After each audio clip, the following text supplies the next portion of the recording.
Now let's talk about region and empire.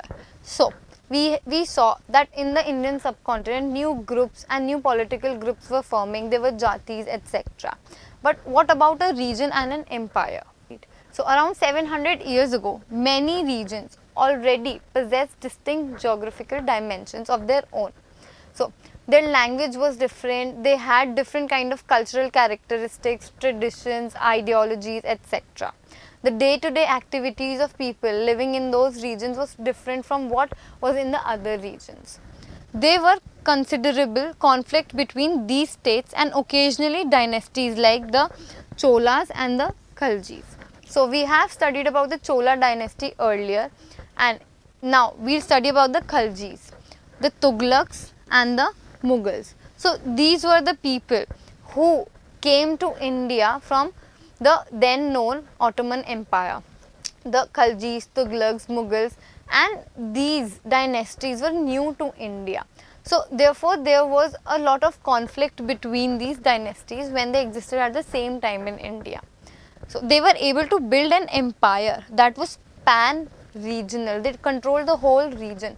But not all these empires were equally stable or successful. They had their own set of problems and challenges. So here you can see in the map that these are all the places that are marked under the Delhi Sultanate. So there are all these cities and the regions which came under the Delhi Sultanate and were controlled by the emperors of Delhi. Across the subcontinent, there were small and big states that were ruled over them, and these led to emergence. So what happened? It was not like the whole country was ruled by one power. There was no dictatorship. But what happened at that time? That there were small regions and big states. So these big states, they used to control these small regions. Distinct and shared traditions in the realms of governance, the management of economy, elite cultures and languages. So this marked coming of different dynasties to India, marked that different kind of cultures could be practiced simultaneously in the same subcontinent. There was a management of an economy, there was an economic flow, elite cultures, different kind of cultures were there, and languages were shared. For example, Hindi, Urdu, Persian, Tamilian, etc. These regions felt the impact of larger pan-regional forces of integration without ever losing their distinctiveness. So the small regions, they did not ever feel that they are losing their own distinctiveness and identity or their traditions, but rather there was a lot of cultural harmony. So here you can see a piece that tells us that language and region, how are they related to each other. In 1318, the poet Amir Khusro noted that there was a different language in every region of the land. Sindhi, Lahori, Kashmiri, the Vansundari in the southern part of Karnataka, Telangani in Andhra Pradesh, Gujrani in Gujarat, the Gani in Tamil Nadu and Gauri in Bengal, as well as the Hindavi in the area of Delhi. So, Amir Khusro went to explain that in contrast to these languages, that there was Sanskrit which did not belong to any region. It was an old language and common people do not know it, only the Brahmins know it. Only they were the people, the Brahmins were the people who could read or write in Sanskrit. So, he made a list of languages mentioned.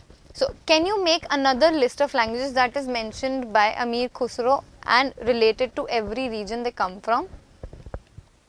So, now let's talk about old and new religions. As a lot of people who coming from outside of India, they were establishing in the Indian subcontinent, they were bringing together their religion as well.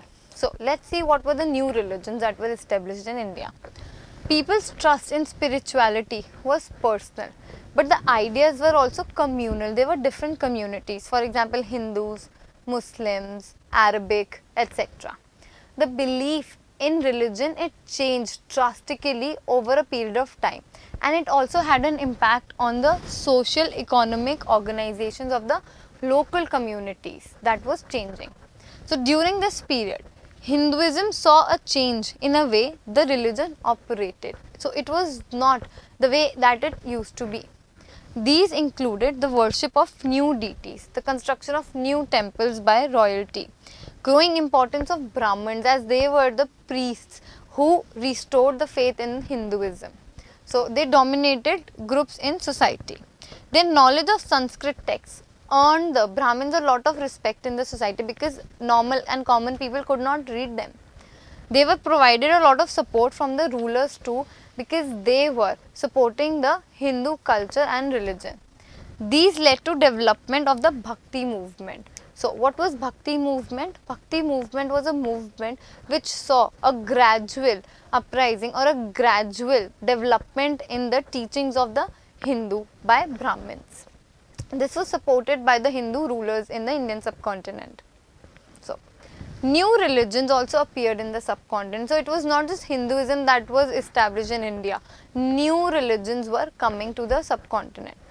How were they coming in the subcontinent? Let's find out. So as the merchants, traders, migrants, they used to travel from one place to another and they used to come and settle down in India.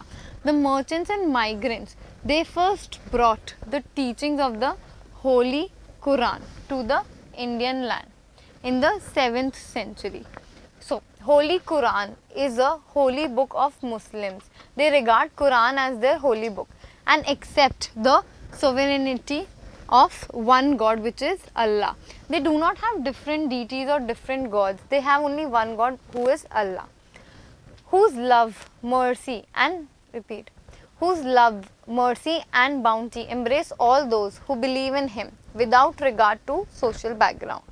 So, and like Hinduism, Islam was interpreted in a variety of ways by its followers. So there is no one interpretation of Hinduism. There are so many books written in our religion that there is no one permanent interpretation. So just like that, Islam was interpreted in different ways. There were other important differences between the various schools of law, the Hanafi and Shafi, mainly in India, and the theology and mystic traditions. So there were different kind of traditions within the same religion as well.